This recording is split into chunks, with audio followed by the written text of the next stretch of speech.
মা চিন্তা করো না, তুমি যে ফোনটায় আঙুল রেখেছো ওই ফোনটাই আজ তোমার হবে। স্যার, আমার মায়ের জন্য ওই ফোনটা দেন যেটা দরজার সামনে লাগানো আছে। এই নিন টাকা। এই বোকাচোদা দেখেই তো বোঝা যায় নালায়েক। 1000 টাকা দিয়ে আইফোন কিনতে এসেছে। এই ম্যানেজার, আজ টাকা নাই বলে কি আমি মানুষ না দেখিস? একদিন আমি এই শোরুমটাই কিনে নিব, সেদিন তোদেরকে দেখেই নিব। আরে যা যা ফকিরনি, কিসের শোরুম কিনবি? পকেটে তো 1 টাকাও নাই। ম্যানেজারের সামনে সাহস দেখালাম, কিন্তু এত টাকা আমি কোথায় পাবো? শুনুন শুনুন, যে 4 হাত আর 2 মাথা পালোয়ানকে হারাতে পারলে তাকে 300 কোটি টাকা পুরস্কার দেওয়া হবে। এখানে কি কোনো বাপের ছেলে আছে যে আমাদের 4 হাত 2 মাথা পালোয়ানকে হারাতে পারবে? আর বুকের পাটা এত বড় যে আমাকে হারাবে?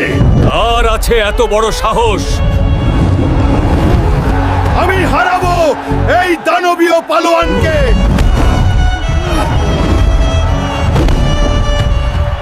বন্ধুরা, তোমরাও যদি তোমাদের মাকে ভালোবেসে ঝুঁকি নিতে পছন্দ করো তাহলে জলদি লাইক, কমেন্ট আর সাবস্ক্রাইব করে দাও তো। হালকা এই বছর আমাদের কুস্তি প্রতিযোগিতায় বিজয়ী হয়েছে আমাদের হালকা। হালকা এই নাও 100 কোটি টাকা। আজ থেকে এই শোরুমের মালিক আমি। তোদের মতো পাল্টু কর্মচারী আমার দরকার নাই। এখনই এখান থেকে বের হয়ে যা।